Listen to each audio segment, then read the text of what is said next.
Hello all welcome back to my channel. ಇದು ವರಮಹಾಲಕ್ಷ್ಮಿ ಹಬ್ಬದ vlog.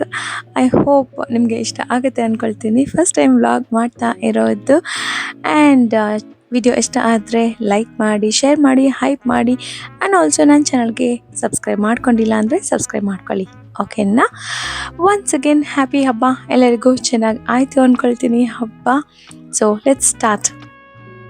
ಹಬ್ಬದ ಮುಂಚೆಯಿಂದ ಒಂದು ವಾರದಿಂದ ಎಷ್ಟೆಲ್ಲ ಕ್ಲೀನಿಂಗ್ ನಡೆದರೂ ಕೂಡ ಹಬ್ಬದ ದಿನ ಬೆಳಗ್ಗೆ ಎದ್ದು ಹೊಸಲು ಪೂಜೆ ಮಾಡಿ ರಂಗೋಲಿ ಹಾಕಿ ದಿನ ಸ್ಟಾರ್ಟ್ ಮಾಡ್ಕೊಂಡ್ರೇ ಚಂದ ಅಲ್ವಾ? That is what I am doing now. ಇಲ್ಲಿ ಮನೆ ಮುಂದೆ ಅಷ್ಟು ದೊಡ್ಡದಾಗಿ ರಂಗೋಲಿ ಹಾಕೋಕ್ಕೆಲ್ಲ ಜಾಗ ಇಲ್ಲ. ಸೊ ಹೊಸ್ಲಿಗಷ್ಟೇ ರಂಗೋಲಿ ಹಾಕಿ ಪೂಜೆ ಮಾಡಿ ತೋರಣ ಎಲ್ಲ ಕಟ್ಟಿ ಹೂವೆಲ್ಲ ಹಾಕಿ ಡೆಕೋರೇಟ್ ಮಾಡಿ ಆದಮೇಲೆ ಒಳಗಡೆ ಬಂದು ಅಡುಗೆ ಮನೆ ಕೆಲಸ ಶುರು ಮಾಡ್ಕೊಬೇಕು. ಅಡುಗೆ ಮನೆಗೆ ಬಂದಾಕ್ಷಣ ಯಾವ್ದು ಕೆಲಸ ಮಾಡೋದು, ಯಾವ್ದು ಬಿಡೋದು, ಯಾವ ಅಡುಗೆ ಫಸ್ಟ್ ಮಾಡ್ಕೊಳ್ಳೋದು ಗೊತ್ತಾಗಲ್ಲ. That's so confusing. ಬಟ್ ನಾನು ಇಲ್ಲಿ ಏನು ಮಾಡ್ತಾಯಿದ್ದೀನಿ, ಒಬ್ಬಟ್ಟಿಗೆ ಬೇಕಾಗಿರೋ ಅಂಥ ಮೈದಾ ಅಥವಾ ಕಣಕನ ಫಸ್ಟ್ ರೆಡಿ ಮಾಡ್ಕೊಳ್ತಾ ಇದ್ದೀನಿ. ಯಾಕಂದರೆ ಅದು ಸ್ವಲ್ಪ 2-3 hours ನೆನಿಬೇಕಲ್ವ. ಸೊ ಅದಕ್ಕೋಸ್ಕರ ಅದನ್ನ ರೆಡಿ ಮಾಡ್ಕೊಳ್ತಾ ಇಲ್ಲಿ ನಾನು ಹೆಸರು ಬೇಳೆ ಕೋಸಂಬರಿಗೂ ಕೂಡ ನೆನೆಸಿಡ್ತಾ ಇದ್ದೀನಿ. ಆ್ಯಂಡ್ ಹುಣಸೆ ನೆನೆಸಿಟ್ಟಿದ್ದೀನಿ.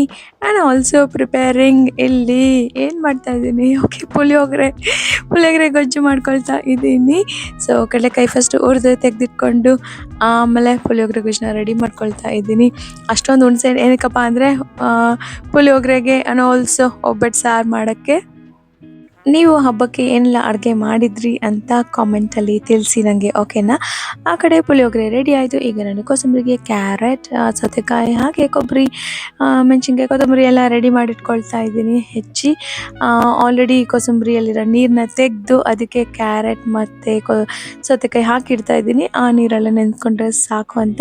ಆ್ಯಂಡ್ ಆಲ್ಸೋ ಲಾಟ್ ಆಫ್ ಈರುಳ್ಳಿ ಬೇಕು ಪಲ್ಯಕ್ಕೆ ಮತ್ತು ಬಜ್ಜಿಗೆ ಆ್ಯಂಡ್ ಹೋಳ್ಗೆ ಸಾರಿಗೆ ಎಲ್ಲದಕ್ಕೂ. ಸೊ ಚಾಪಿಂಗ್ ಮಾಡ್ತಾ ಇದ್ದೀನಿ. ಇಲ್ಲಿ ನಾನು ಚಾಪರ್ ಬಳಸ್ಕೊಂಡು ಪಲ್ಯಕ್ಕೆಲ್ಲ ಸಣ್ಣಗೆ ಹಚ್ಚಿಟ್ಕೊಳ್ತಾ ಇದ್ದೀನಿ.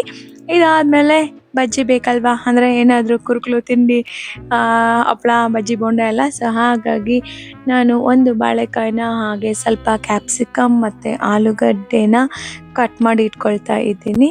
ಇಲ್ಲಿ ಮೆಣಸಿನ್ಕಾಯಿ ತೋರಿಸ್ತಾ ಇಲ್ಲ ನಾನು, ಪುಟ್ಟ ಮೆಣಸಿನ್ಕಾಯಿ ತೊಗೊಂಡು ಬಂದಿದ್ರು, ಅದರಿಂದ ಬಜ್ಜಿ ಮಾಡಿದ್ವಿ. ಬಟ್ ತುಂಬಾ ಖಾರ ಇತ್ತು ಅದು. ಈಗ ನಾನಿಲ್ಲಿ ಬೇಳೆ ಬೇಯಿಸೋಕ್ಕಿಟ್ಟಿದ್ದೀನಿ ಆಲ್ರೆಡಿ. ಆ್ಯಂಡ್ ಆಲ್ಸೋ ಕಡಲೆ ಹಿಟ್ಟನ್ನ ಕಲಿಸ್ಕೊಂಡು ಇಟ್ಕೊತಾ ಇದ್ದೀನಿ. ಉಪ್ಪು, ಖಾರ, ಸೋಡಾ ಪುಡಿ ಎಲ್ಲ ಹಾಕಿ ಸೊ ದ್ಯಾಟ್ ಬಜ್ಜಿ ಮಾಡೋಕ್ಕೆ ರೆಡಿ ಆಗುತ್ತೆ ಹಿಟ್ಟು ಅಂತ. ಆ್ಯಂಡ್ ಆಲ್ಸೋ ನೀವು ಪಕ್ಕದಲ್ಲೇ ನೋಡಿದ್ರೆ ನಾನು ಆಲೂಗಡ್ಡೆ, ಬೀನ್ಸ್ ಎಲ್ಲನೂ ಬೇಯಿಸಿಟ್ಕೊಂಡಿದ್ದೀನಿ ಪಲ್ಯಕ್ಕೋಸ್ಕರ. ಸೊ ಹಬ್ಬ ಟೈಮಲ್ಲಿ ಎಷ್ಟೇ ಟೈಮ್ ಇದ್ದರೂ ಕೂಡ ಸಾಕಾಗಲ್ಲ. ಸೊ ಆದಷ್ಟು ಜಲ್ದಿ ಎಲ್ಲನೂ ರೆಡಿ ಮಾಡಿ ಇಟ್ಕೊಂಡ್ಬಿಟ್ರೆ ಆಮೇಲೆ ಒಂಥರ ಸ್ಯಾಟಿಸ್ಫ್ಯಾಕ್ಷನ್, ಅಡುಗೆ ಮನೆ ಕೆಲಸ, ಯಪ್ಪ ಇದೆಲ್ಲ ರೆಡಿ ಆಗಿದೆ ಅಂತ. ಓಕೆ, ಈಗ ಎಲ್ಲ ಐಟಮ್ಸು ರೆಡಿ ಆಗಿದೆ. ಇನ್ನೇನಿದ್ರು ಬಜ್ಜಿ ಬಿಸಿ ಕರ್ಕೋಬೇಕು, ಬಿಸಿ ಒಬ್ಬಟ್ಟು ಸುಡ್ಕೋಬೇಕು, ಹಾಗೆ ಪುಳಿಯೋಗರೆನ ಕಲಿಸ್ಕೋಬೇಕು. ಇಷ್ಟೇ. ಇದೆಲ್ಲ ಮಾಡಿ ಹೊರಟಿದ್ದೀನಿ ನಾನು ನಮ್ಮ ಮಹಾಲಕ್ಷ್ಮಿಯನ್ನು ವೆಲ್ಕಮ್ ಮಾಡೋಕ್ಕೆ. ಇಲ್ಲಿ ನಾನು ದೇವಿಗೆ ಅಲಂಕಾರ ಮಾಡಬೇಕಾದ್ರೆ ಅಥವಾ ಇದೆಲ್ಲ ಜೋಡಿಸ್ಬೇಕಾದ್ರೆ ವಿಡಿಯೋ ಮಾಡ್ಕೊಳಕ್ಕೆ ಆಗಲಿಲ್ಲ. ಏನಕ್ಕಂದರೆ ನನ್ನ ಹತ್ರ ಸ್ವಲ್ಪನೇ ಟೈಮ್ ಇತ್ತು. ಆ್ಯಂಡ್ ಆಲ್ಸೋ ಆಗಲೆಲ್ಲ ಫೋನ್ ಆನ್ ಆಫ್ ಮಾಡ್ತಾ ಇರೋದ್ರಿಂದ ಬೈಸ್ಕೊಂಡೆ ಕೂಡ, ಅಂದರೆ ಇವಾಗಲೂ ಬೇಕಾ ಬದಿಸನ್ನು ಫೋನು ಅನ್ನೋ ಥರ. ಸೊ ಹಾಗಾಗಿ ಅದೆಲ್ಲ ಕ್ಯಾಪ್ಚರ್ ಮಾಡಲಿಲ್ಲ. ಜೋಡಿಸಿ ಆದಮೇಲೆ ತೋರಿಸ್ತಾ ಇದ್ದೀನಿ. ನಾನು 5 ಥರ ಹಣ್ಣು, 5 ಥರ ಸ್ವೀಟು, 5 ಥರ ಹೂವು, ಹಾಗೆ ಬಳೆ ಇದೆಲ್ಲ ಇಟ್ಟು ದೇವಿಗೆ ಪೂಜೆ ಮಾಡ್ತೀನಿ ನಾನು. ನನಗೆ ತೋಚಿದ ರೀತಿ ಅಲಂಕಾರ ಮಾಡಿ ಸಿಂಪಲ್ಲಾಗಿ ಪೂಜೆ ಮಾಡ್ಕೊಳ್ತಾ ಇದ್ದೀನಿ. ಇದು ಯಾವಾಗಲೂ ಪೂಜೆ ಮಾಡ್ತೀವಲ್ಲ ಕಳಶ, ಅದನ್ನೆಲ್ಲ ಇಟ್ಟು ಎಲ್ಲ ದೇವ್ರಿಗೂ ಹೂವು ಹಣ್ಣೆಲ್ಲ ಇಟ್ಟು ಪೂಜೆ ಮಾಡಿರೋದು.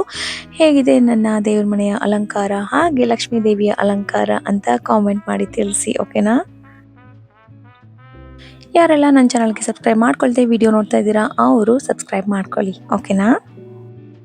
ಪೂಜೆ ಎಲ್ಲ ಮುಗ್ದಾದ್ಮೇಲೆ ಬ್ಯಾಕ್ ಟು ಅಡುಗೆ ಮನೆ. ಒಬ್ಬಟ್ಟು ಮತ್ತು ಬಜ್ಜಿನ ಮಾಡ್ಕೊಳ್ತಾ ಇದ್ದೀನಿ ಬಿಸಿ. ಆ್ಯಂಡ್ ಪುಳಿಯೋಗರೆ ರೆಡಿ ಇದೆ. ಅನ್ನ, ಒಬ್ಬಟ್ಟು ರಸ, ಒಬ್ಬಟ್ಟು ಸಾಂಬಾರು ಅದು ಕೂಡ ರೆಡಿ ಇದೆ. ಕೋಸಂಬರಿ ಪಲ್ಯಗಳು ಎಲ್ಲ ರೆಡಿಯಾಗಿದೆ. ಭರ್ಜರಿ ಹಬ್ಬದೂಟ ರೆಡಿ ತಿನ್ನೋಕ್ಕೆ. ಇನ್ನು ತಿನ್ನೋದಷ್ಟೇ ಕೆಲಸ. ನೀವು ಲಕ್ಷ್ಮಿನ ಬೆಳಗ್ಗೆನೇ ಕೂರಿಸ್ತೀರಾ ಅಥವಾ ಸಂಜೆ ಪೂಜೆ ಮಾಡ್ತೀರಾ ಅಂತ ಕಾಮೆಂಟ್ ಮಾಡಿ ತಿಳಿಸಿ. ಹಾಗೆ ಎಷ್ಟು ದಿನ ಕೂರಿಸ್ತೀರಾ ಅಂತ ಕೂಡ ಹೇಳಿ, ಓಕೆನಾ? ನಾವು ಲಕ್ಷ್ಮಿನ ಒನ್ ಡೇ ಪೂರ್ತಿ ಕೂರಿಸ್ತೀವಿ ಅಂತ ಹೇಳ್ಬೋದು. ಏನಕ್ಕಂದರೆ ಶುಕ್ರವಾರ ಆಫ್ಟರ್ನೂನ್ ಇಲ್ಲ ಈವ್ನಿಂಗ್ ಅಷ್ಟರಲ್ಲಿ ಕೂರಿಸ್ತೀವಿ. ಆ್ಯಂಡ್ ಶನಿವಾರ ದೇವಸ್ಥಾನಕ್ಕೆ ಹೋಗಿ ಬಂದಾದಮೇಲೆ ಕೊನೆಗೆ ಒಂದು ಸಲ ಪೂಜೆ ಮಾಡಿ ನೈವೇದ್ಯ ಅರ್ಪಿಸಿ ನಾವು ಕಳಶನ ಕದಲಿಸ್ತೀವಿ.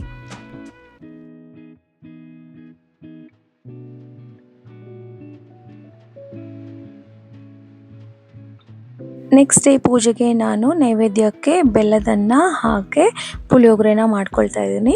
ಆಲ್ರೆಡಿ ರೈಸ್ ಮಾಡಿ ಇಟ್ಕೊಂಡಿದ್ದೀನಿ. ಸೊ ಇಲ್ಲಿ ತುಪ್ಪ ಹಾಕಿ ಅದರಲ್ಲಿ ನಾನು ಡ್ರೈ ಫ್ರೂಟ್ಸ್ನ ಹುರಿದಿಟ್ಕೊಂಡು ಅದಕ್ಕೆ ಸ್ವಲ್ಪ ಬೆಲ್ಲ ಹಾಗೆ ನೀರನ್ನು ಸೇರಿಸಿ ಕರಗಿಸ್ಕೊಳ್ತಾ ಇದ್ದೀನಿ.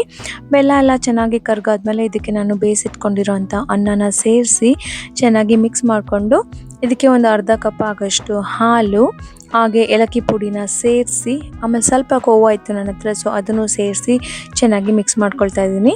ಫೈನಲಿ ಎಲ್ಲ ಬೆಲ್ಲ ಕರಗಿ ಚೆನ್ನಾಗಿ ಬೆಂದಾದಮೇಲೆ ಇದಕ್ಕೆ ನಾನು ಡ್ರೈ ಫ್ರೂಟ್ಸ್ನ ಆ್ಯಡ್ ಮಾಡಿ ಪೊಂಗಲ್ನ ರೆಡಿ ಮಾಡ್ಕೊಳ್ತಾ ಇದ್ದೀನಿ ಅಥವಾ ಸಿಹಿ ಅನ್ನನ ರೆಡಿ ಮಾಡ್ಕೊಳ್ತಾ ಇದ್ದೀನಿ.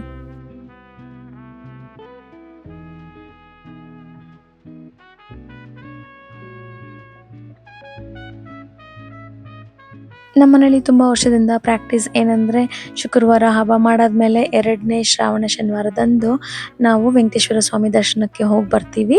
ಶ್ರಾವಣ ಮಾಸದಲ್ಲಿ 4 ವಾರಗಳಲ್ಲಿ ಯಾವುದಾದ್ರು ಒಂದು ವಾರ ವೆಂಕಟೇಶ್ವರ ಸ್ವಾಮಿ ದರ್ಶನ ಮಾಡ್ಕೊಂಡು ಬಂದರೆ ತುಂಬ ಒಳ್ಳೆಯದು ಅಂತ ಹೇಳ್ತಾರೆ. ಬಟ್ ನಾವು ಲಕ್ಷ್ಮೀನ ಹೆಂಗೂ ಕೂರಿಸಿರ್ತೀವಿ, ಸೊ ನೆಕ್ಸ್ಟ್ ಡೇನೇ ಹೋಗಿ ಬಂದರೆ ಚೆನ್ನಾಗಿರುತ್ತೆ ಅಂತ ಅದೇ ಪ್ರಾಕ್ಟೀಸ್. ಸೊ ಹಾಗೆ ಮಾಡ್ಕೊಳ್ತಾ ಬಂದಿದ್ದೀವಿ. ನಿಮ್ಮ ಮನೇಲಿ ಕೂಡ ಹಾಗೆ ಮಾಡ್ತೀರಾ ಅಥವಾ ಬೇರೆ ಏನಾದರೂ ಆಚರಣೆ ಇದೆಯಾ ಅಂತ ಕಾಮೆಂಟ್ ಮಾಡಿ ಹೇಳಿ. ಓಕೆ,